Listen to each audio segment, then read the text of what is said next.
Hello students, मैं राहुल जलान और आज के लेक्चर में हम लोग जानेंगे स्केलर प्रोडक्ट ऑफ वेक्टर, जो कि वेक्टर अलजेब्रा का बहुत ही ज्यादा इंपॉर्टेंट टॉपिक है। बच्चों, अगर हम लोग इस टॉपिक के इंपॉर्टेंस की बात करें तो आईआईटी जेईई मेन या फिर एडवांस में ज्यादातर क्वेश्चन जो वेक्टर अलजेब्रा से पूछे जाते हैं वो या तो स्केलर प्रोडक्ट ऑफ वेक्टर से होते हैं या फिर वेक्टर प्रोडक्ट ऑफ वेक्टर से होते हैं, जो कि हम लोग अगले टॉपिक में देखेंगे। तो बच्चों, शुरू करते हैं स्केलर प्रोडक्ट ऑफ वेक्टर्स। लेकिन स्केलर प्रोडक्ट ऑफ वेक्टर्स को जानने के पहले हम लोगों को जानना जरूरी होता है कि how can we determine the angle between the two vector. बच्चों, मान लेते हैं हम लोग यहाँ पर दो अलग अलग वेक्टर जो कि PQ है और RS है। ये वाला जो वेक्टर है बच्चों ये PQ है और ये दूसरा वेक्टर जो है बच्चों ये RS है। बच्चों, अगर हम लोगों को इन दोनों वेक्टर्स के बीच एंगल डिटरमाइन करना हो तो हम लोग करते क्या हैं, एक पॉइंट हम लोग ले लेते हैं O और इस O से गुजरता हुआ एक वेक्टर हम लोग ड्रॉ करते हैं OA, जो कि PQ के पैरेलल है। तो यहां पर हम लोगों ने बच्चों OA वेक्टर ड्रॉ किया जो कि PQ के पैरेलल है और इसी पॉइंट O से हम लोग एक अनदर वेक्टर OB ड्रॉ करते हैं जो कि RS के पैरेलल है। ये हम लोगों ने दूसरा वेक्टर ड्रॉ किया OB, जो कि किस वेक्टर के पैरेलल है, RS के पैरेलल है। तो बच्चों, इस वेक्टर OA और इस वेक्टर OB के बीच जो एंगल होगा, इस एंगल थीटा को ही दरअसल हम लोग मानेंगे PQ और RS वेक्टर के बीच का एंगल, लेकिन तब जब ये एंगल थीटा जो है 0 से 180 डिग्री के बीच में लाई करता हो। यानी कि आप लोग यहाँ पर देख सकते हो कि ये दो लाइन जो है इन दोनों के बीच का एंगल या तो हम लोग ये भी मान सकते थे या तो ये वाला भी मान सकते थे। तो थीटा ये वाला लेंगे या ये वाला, तो जो 180 डिग्री से छोटा हो तो उस एंगल को ही हम लोग थीटा लेंगे। अगर बच्चों यहाँ पर मैं यहाँ पर लिख देता हूं कि theta should be lie in between 0 and 180 degree. Okay student, अगर यही थीटा जो है ये 0 डिग्री के बराबर हो तो उस स्थिति में and if theta is equals to 180 degree, यदि ये थीटा 0 के बराबर हो या फिर 180 डिग्री के बराबर हो तो उस स्थिति में PQ और RS को हम लोग पैरेलल वेक्टर मानेंगे।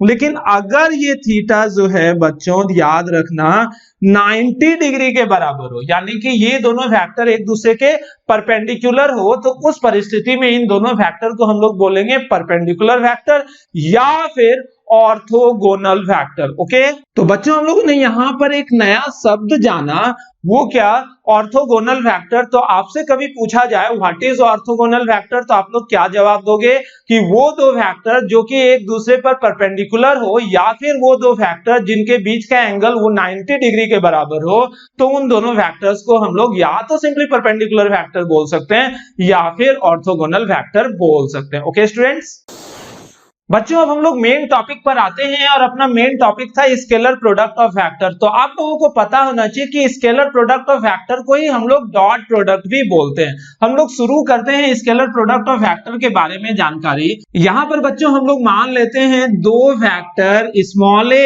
और स्मॉल b। ओके, ये बच्चों दो वेक्टर है, एक है स्मॉल a स्मॉल b। यहाँ पर पॉइंट O है, ये पॉइंट A है, ये पॉइंट B है। तो बच्चों हम लोग मान लेते हैं this is vector small a and this is vector small b। यहाँ पर हम लोग देख रहे हैं कि OA is actually vector small a and OB is actually vector small b and the angle in between them, कि इन दोनों के बीच जो एंगल है बच्चों वो एंगल कितना है, थीटा के बराबर। यानी कि एंगल बिटवीन देम, कि इन दोनों के बीच जो एंगल है वो हम लोग थीटा मान लेते हैं। तो आप लोगों को जानना चाहिए कि scalar product of two vectors A and B can be represented as, कि उसको हम लोग इस तरह से रिप्रेजेंट करते हैं A डॉट B। ओके, तो इस तरह से हम लोग रिप्रेजेंट करते हैं scalar product of two vector. जैसे ये वेक्टर A है, वेक्टर B है, तो इन दोनों के स्केलर प्रोडक्ट को हम लोग कैसे रिप्रेजेंट करते हैं, डॉट यहां देना होता है। और इसका वैल्यू या मैग्नीट्यूड जो होता है बच्चों वो कितना होता है, तो इसका मैग्नीट्यूड होता है स्मॉल a का मैग्नीट्यूड इंटू स्मॉल बी का मैग्नीट्यूड और into cos theta.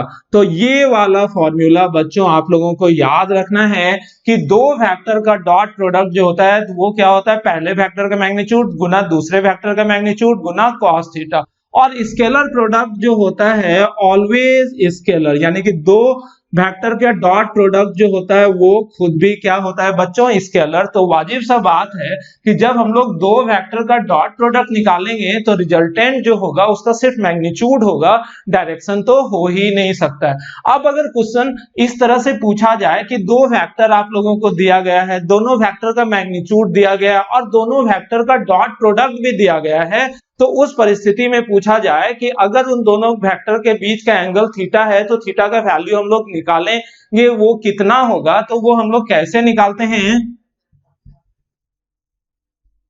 Angle between two vectors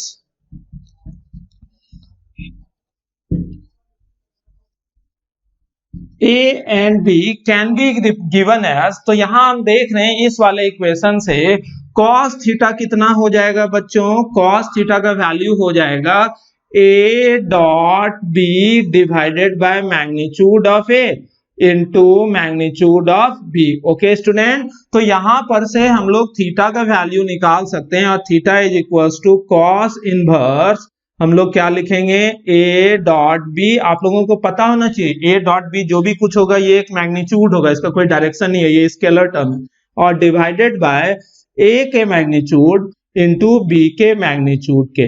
तो आप लोगों को ये वाला एक फॉर्मूला मिल गया जिस फॉर्मूला से हम लोग दो वेक्टर के बीच अननोन एंगल को भी डिटरमाइन कर सकते हैं। यानी कि क्वेश्चंस या तो इस पर रहेंगे या तो बच्चों क्वेश्चंस इस वाले फॉर्मूला पर मिलने जा रहे हैं। इस वाले इक्वेशन को हम लोग एक और तरीके से भी लिख सकते हैं और वो तरीका क्या होता है कि मैग्नीट्यूड ऑफ A को हम लोग सिंपली A भी लिख सकते हैं, मैग्नीट्यूड ऑफ B को सिंपली हम लोग B भी लिख सकते हैं, और दिस इज cos थीटा। यानी कि इन चीजों को देखकर इतना तो पता चल रहा होगा कि स्केलर प्रोडक्ट ऑफ वेक्टर पर जितने भी क्वेश्चंस आते हैं वो काफी आसान होते हैं। बच्चों कभी कभी क्वेश्चन पूछा जाता है कि डॉट प्रोडक्ट यानी कि स्केलर प्रोडक्ट के आधार पर किसी गिवन वेक्टर का मैग्नीट्यूड यानी कि लेंथ जो है हम लोग कैसे निकालेंगे।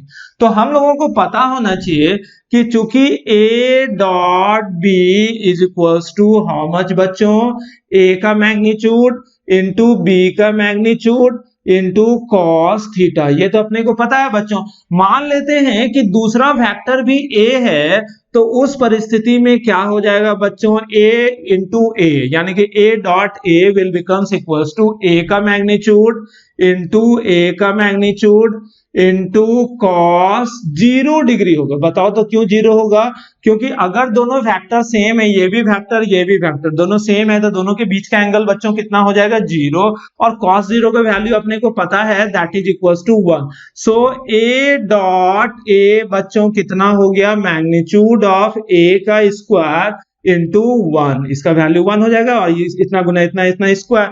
तो हम लोग अपने को पता चल गया बच्चों कि मैग्नीट्यूड ऑफ A जो है वो कितना होगा, A डॉट A का स्क्वायर रूट। यानी कि ये एक फॉर्मूला जनरेट हो गया कि अगर हम लोगों को किसी पर्टिकुलर वेक्टर का मैग्नीट्यूड निकालना हो और डॉट प्रोडक्ट उस वेक्टर के लिए दिया गया हो, तो square root of dot product simply क्या होगा, magnitude of that particular vector. Okay students, बच्चों जैसा कि हम लोगों को पता है कि A dot B will becomes equals to magnitude of A into magnitude of B into cos theta, ये हम लोग जानते हैं। तो इस फॉर्मूला से रिलेटेड छोटे छोटे टिप्स की जानकारी मैं यहाँ पर आप लोगों को दे रहा हूं, उन जानकारियों को आप लोग ध्यान से सुनना और सीखने की कोशिश करना। यदि ये लाइक वेक्टर हो, if vector A and B are like vector, like vectors हम लोग किसे बोलते हैं बच्चों, तो लाइक वेक्टर्स हम लोग बोलते हैं उस परिस्थिति में जब वेक्टर और A और B दोनों एक दूसरे के सेम डायरेक्शन में हो और दोनों के बीच का एंगल जो है वो बच्चों कितना हो, थीटा। यानी कि यहाँ पर अगर दो वेक्टर A और B लाइक वेक्टर हो तो दोनों के बीच का एंगल कितना हो जाएगा, 0 डिग्री। और जैसे 0 डिग्री होगा तो cos 0 का वैल्यू अपने को पता है कितना होता है, 1। तो उस परिस्थिति में A dot B will becomes equals to magnitude of A into magnitude of B। Okay students, अब हम लोग बात करते हैं कि if vector A and B are unlike vectors, okay, unlike vector अगर रहा ये दोनों वेक्टर, तो अनलाइक वेक्टर किसे बोलते हैं? जो वो दो वेक्टर जो कि पैरेलल हो लेकिन दोनों के बीच का एंगल जो है वो कितना हो, 180 डिग्री, यानी कि एंटी पैरेलल भी बोल सकते हैं इस परिस्थिति में। तो ये एंगल जो है बच्चों अपने पास कितना होगा अनलाइक वेक्टर के केस में, 180 डिग्री। तो ए डॉट बी यानी कि डॉट प्रोडक्ट की अगर हम लोग बात करें तो magnitude of A into magnitude of B और कॉस 180 डिग्री। बच्चों कॉस 180 डिग्री का वैल्यू जो होता है दैट इज इक्वल टू -1, तो हम लोग यहाँ पर क्या लगा देंगे, माइनस, यानी कि ए डॉट बी बराबर ए बी के होगा तब जब ये लाइक वेक्टर हो यानी कि थीटा 0 डिग्री, और ए डॉट बी जो होगा माइनस ऑफ ए बी के बराबर होगा जब ये अनलाइक वेक्टर होगा यानी कि theta is equal to 180 degree. Okay students, अब बच्चों हम लोग देखते हैं कि अगर vector A and B are orthogonal vector, orthogonal vector के बारे में हम लोगों ने अभी तुरंत जाना था। ऑर्थोगोनल वेक्टर हम लोग किसे बोलते हैं बच्चों? जहां पर angle between the vectors is equals to 90 degree, यानी कि अगर दो वेक्टर ए बी एक दूसरे के परपेंडिकुलर हो तो आप लोगों को पता है कि cos 90 डिग्री का वैल्यू जो होता है 0 होता है। तो उस परिस्थिति में बच्चों a डॉट b का वैल्यू कितना हो जाएगा, 0, यानी कि ऑर्थोगोनल वेक्टर्स के केस में डॉट प्रोडक्ट जो होता है वो 0 के बराबर सिंपली हो जाता है। बच्चों यहां पर हम लोगों को एक बात और भी जानना चाहिए था कि if among the two vectors a और b आर जीरो वेक्टर, या तो a 0 हो या तो वेक्टर b जो है वो जीरो वेक्टर या नल वेक्टर हो, तो उस परिस्थिति में भी a dot b will becomes equals to 0। Zero vector या नहीं बोल सकते हैं, a अगर 0 हो, b 0 नहीं है, या फिर b 0 हो, a 0 नहीं है, तो उस परिस्थिति में जब हम लोग डॉट प्रोडक्ट निकालेंगे तो डॉट प्रोडक्ट का वैल्यू जो होगा वो 0 होगा। और हम लोग पहले से जानते हैं डॉट प्रोडक्ट चूंकि स्केलर प्रोडक्ट को बोलते हैं, यानी कि उसमें जो रिजल्टेंट आएगा वो स्केलर होगा, तो यहाँ 0 पर हम लोग एरो नहीं लगाएंगे। क्यों? क्योंकि ये सिर्फ मैग्नीट्यूड होता है, डायरेक्शन नहीं देता है। ओके स्टूडेंट्स, बच्चों जब भी आप लोग वीडियो देख रहे हो तो आप लोग फेयर कॉपी और पेन साथ में लेकर देखो, और साथ ही साथ जितनी भी बातें मैं यहाँ पर बताता जा रहा हूँ उन चीजों को फेयर नोट्स के फॉर्म में अपने कॉपी में नोट डाउन भी करते चले जाओ तो बेनिफिट होगा। अदरवाइज जो आप लोग मेहनत कर रहे हो यहाँ पर इस वीडियो को देखने में, वो मेहनत बहुत ज्यादा बेनिफिशियरी नहीं होने जा रहा है। और भी एक बात कि जब भी आप लोग वीडियो देख रहे हो तो यहाँ पर राइट टॉप पर बटन में क्वालिटी का ऑप्शन आता है, उस क्वालिटी ऑप्शन में जाकर आप लोग वीडियो को मैक्सिमम क्वालिटी में देखने की कोशिश करो, जिससे कि क्या होगा कि ये सारी चीजें स्पष्ट आप लोगों को नजर आएंगी। ओके स्टूडेंट, अब हम लोग नेक्स्ट टॉपिक पर जाते हैं, और वो नेक्स्ट टॉपिक है ऑर्थोनॉर्मल वेक्टर ट्रायड। नाम से ही पता चल रहा है ट्रायड करने का मतलब 3 वेक्टर की बात कर रहे हैं हम लोग साथ साथ। और ऑर्थोनॉर्मल, यहाँ ऑर्थोनॉर्मल का मतलब जाएगा कि अगर तीनों का तीनों वेक्टर एक दूसरे के परपेंडिकुलर हो, जैसा कि यहाँ ये वेक्टर ये वेक्टर ये वेक्टर ये तीनों एक दूसरे के अगर म्यूचुअली परपेंडिकुलर हो तो इन तीनों वेक्टर्स को हम लोग ऑर्थोनॉर्मल ट्रायड बोलेंगे वेक्टर्स का। ओके स्टूडेंट, जैसे कि हम लोग एक्स एक्सिस, वाई एक्सिस और जेड एक्सिस के अलोंग अगर 3 वेक्टर लेते हैं तो वो तीनों वेक्टर हमेशा एक दूसरे के रेस्पेक्ट में ऑर्थोनॉर्मल वेक्टर ट्रायड बनाएगा। अभी हम लोग यहाँ पर 3 वेक्टर ले रहे हैं। पहला वेक्टर जो है बच्चों वो है i, दूसरा वेक्टर जो है दैट वन इज j, और तीसरा वेक्टर जो है वो है k। इन तीनों वेक्टर्स के बारे में आप लोग तो जान ही रहे होंगे। ये तीनों वेक्टर दरअसल यूनिट वेक्टर है, और यूनिट वेक्टर को रिप्रेजेंट करने के लिए हम लोग ये कैप लगाते हैं। वेक्टर i जो है ये यूनिट वेक्टर है, इसका मैग्नीट्यूड 1 होगा और इसका डायरेक्शन पॉजिटिव एक्स एक्सिस के अलोंग होगा। ये j कैप जो है ये यूनिट वेक्टर का मैग्नीट्यूड 1 होगा और इसका डायरेक्शन पॉजिटिव y एक्सिस की तरफ होगा।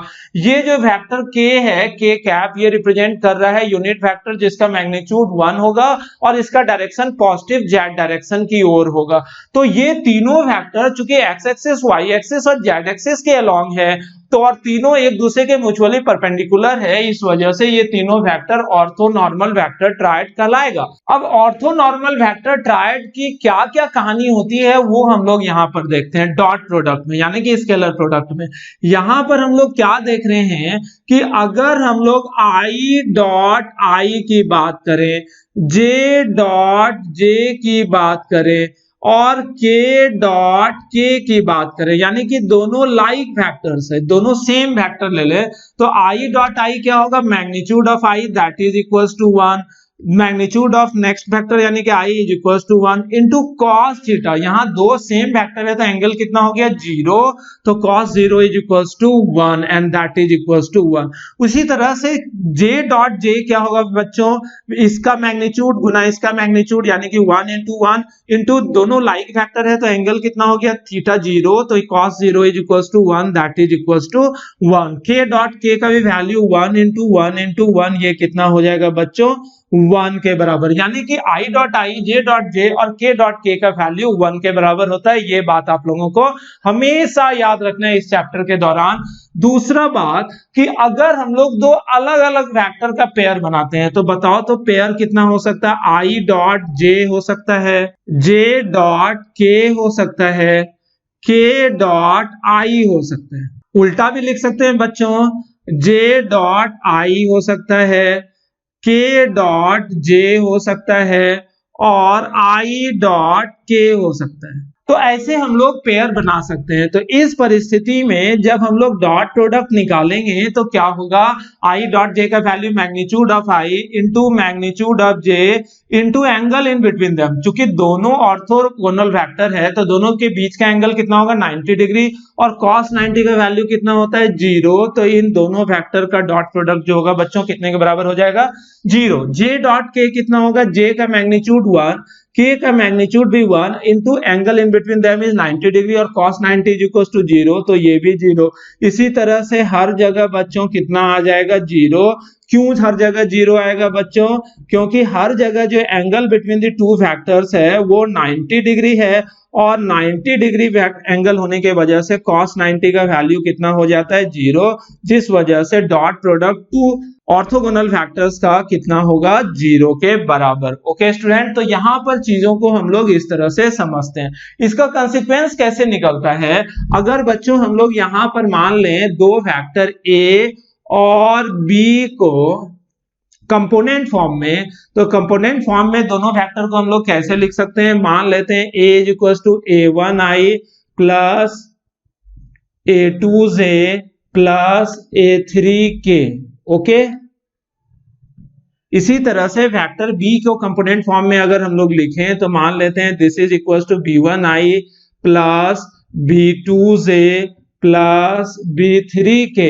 तो इस परिस्थिति में हम लोग a डॉट b जब निकालेंगे तो बच्चों क्या होगा, a1 इंटू b1 और साथ में i dot i that is equal to 1, तो a1 इंटू b1 तो आ जाएगा। ध्यान से देखना बच्चों, अब क्या होगा a1 into b2 into i dot j का वैल्यू हमेशा 0 आएगा तो ये टर्म ही खत्म हो जाएगा। a1i इंटू b3k, तो a1 b3 into i dot k का वैल्यू भी क्या होगा 0, तो ये टर्म भी खत्म हो गया। अब इसको इससे मल्टीप्लाई करेंगे, इससे और इससे, इसको जैसे आप इससे मल्टीप्लाई करोगे 0 हो जाएगा क्योंकि j dot i is equal to 0, लेकिन a2 b2 आएगा प्लस a2 b2 और इंटू j डॉट j का वैल्यू कितना होगा बच्चों 1 के बराबर होगा।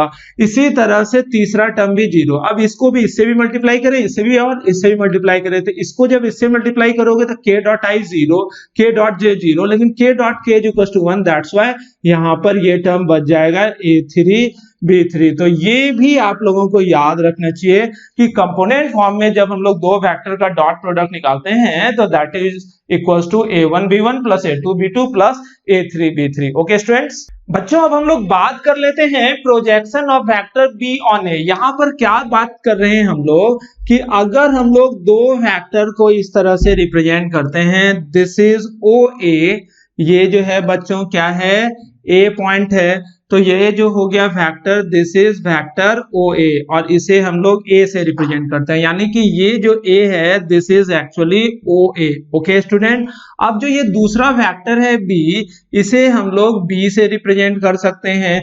तो ये जो वेक्टर बी है that is actually O B. Okay student, और अगर इन दोनों के बीच का एंगल जो है वो थीटा है, तो इस परिस्थिति में हम लोगों को क्या निकालना है, projection of vector B on A, यानी कि इस वेक्टर का क्या प्रोजेक्शन होगा ए पर। तो इसको निकालने का तरीका क्या होता है कि ओबी में जो हेड है उस हेड से हम लोग एक परपेंडिकुलर लाइन ड्रॉ करते हैं on the vector small A, और ये परपेंडिकुलर लाइन मान लो एम पॉइंट पर ड्रॉप हुआ।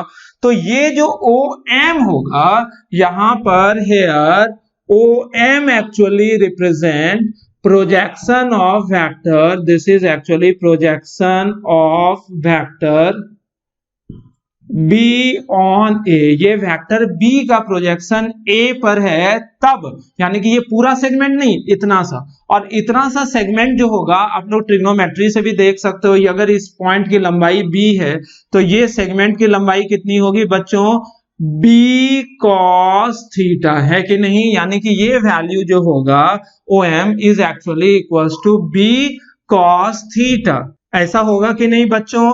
तो ये अपने को मिल गया OM, और ये हम लोग फिजिक्स के क्वेश्चंस को बनाने के लिए अक्सर इस्तेमाल करते हैं कि अगर कोई भी वेक्टर का कंपोनेंट हम लोगों को इस दिशा में निकालना हो तो उस वेक्टर का cos थीटा हम लोग लिख लेते हैं, वही कंपोनेंट होता है, बस उसी कंपोनेंट की ही बात कर रहे हैं। तो इस वेक्टर का प्रोजेक्शन जो है इस वेक्टर के अलोंग क्या हो जाएगा, b cos थीटा। इसे हम लोग दूसरे तरीके से भी लिख सकते हैं, अगर हम लोग ऊपर और नीचे मैग्नीट्यूड ऑफ a से मल्टीप्लाई कर दें तो देखो तो परिस्थिति क्या बनेगा, a into B cos theta divided by a। हम लोग बच्चों इस तरह से लिख सकते हैं कि नहीं, क्योंकि a और a कट जाएगा और बन क्या जाएगा, b cos थीटा।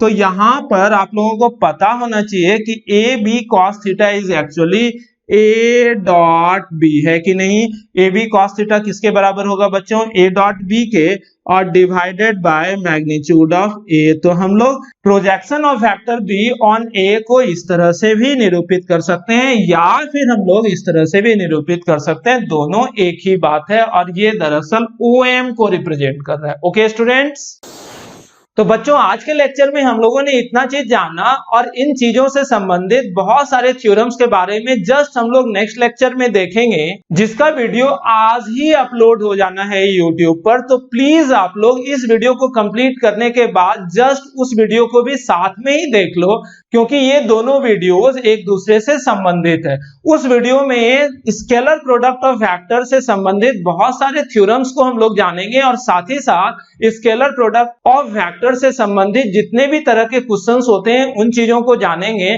और जैसे आप लोग दोनों वीडियोस को कंप्लीट कर लेते हो और कॉपी भी नोट डाउन कर लेते हो, उसके बाद इससे संबंधित क्वेश्चंस को साथ ही साथ आप लोग आज के आज ही कंप्लीट कर लो। बुक का कोई भी महत्व नहीं है, कोई भी बुक बनाओ, मतलब है कि आप लोग बुक बना रहे हो या नहीं बना रहे हो, बनाना ज्यादा जरूरी होता है। ओके स्टूडेंट, और मेरे लिए बस आप लोग इतना कर दो कि इस वीडियो को लाइक कर दो, और अपने ज्यादा से ज्यादा स्टूडेंट्स और रिलेटिव्स के बीच इस वीडियोस को शेयर करो कि वो लोग भी इस वीडियो का फायदा उठा सके। Okay students.